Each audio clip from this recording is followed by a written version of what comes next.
বাবা রে, বাজার করতে মাংস দোকানে লাইন দিতে দিতে মাথা খারাপ হয়ে গেছে। খোল, কি বাজার করেছি খোল।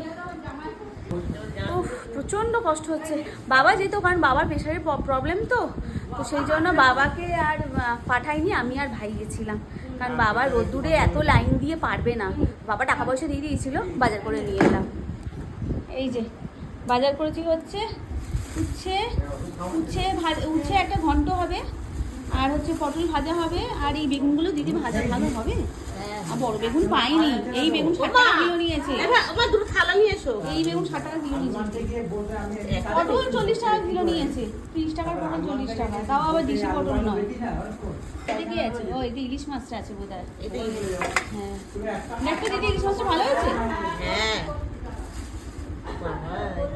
এই আর ডিমটা ঘেটে গেছে রে, এর মধ্যে ভাইয়ের জন্য একটু ডিম ফ্রি দিয়েছে, চেয়ে নিয়েছি। ওটা কাটাপোনা মাছের ডিম, ইলিশ মাছের নয় অবশ্য। 100 টাকা পিস। 1200 টাকা আছে, 1200 টাকা একটু বড় সাইজ। এটাও বড় সাইজ, এটাও খারাপ সাইজ নয় বাবা। আর চিংড়ি,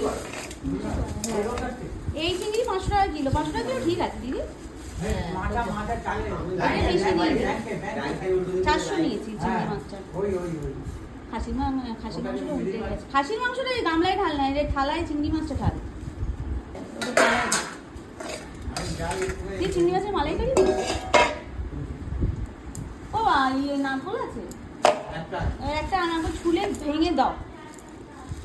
এই হচ্ছে খাসির মাংস।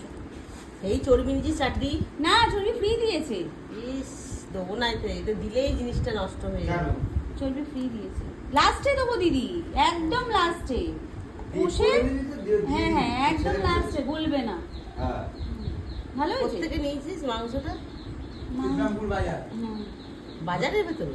এই দোকানটা বন্ধ তো। না না, বাজার না, নতুন দোকানটা, রাস্তার উপরে যে দোকানটা আছে ভালো ভালো ওর দোকানে কাল সাজা একদম কুচি, ভালো লাগে রে। এটা তো ঢাল তো ঢাল। আমি কাল ডাবল শাঁসটা। লাগে আমরা বিক্রি করতে মাংস ভালো দিবি। আমি এবছর একটাও কাল শাঁস খাইনি। ঠিক আছে, ভালো লাগে, পিঠে দেখি। হ্যাঁ, কচি কুচি আছে। শক্ত হলে জানবি হ্যাঁ। এর ভেতরে জল হতো। বাবা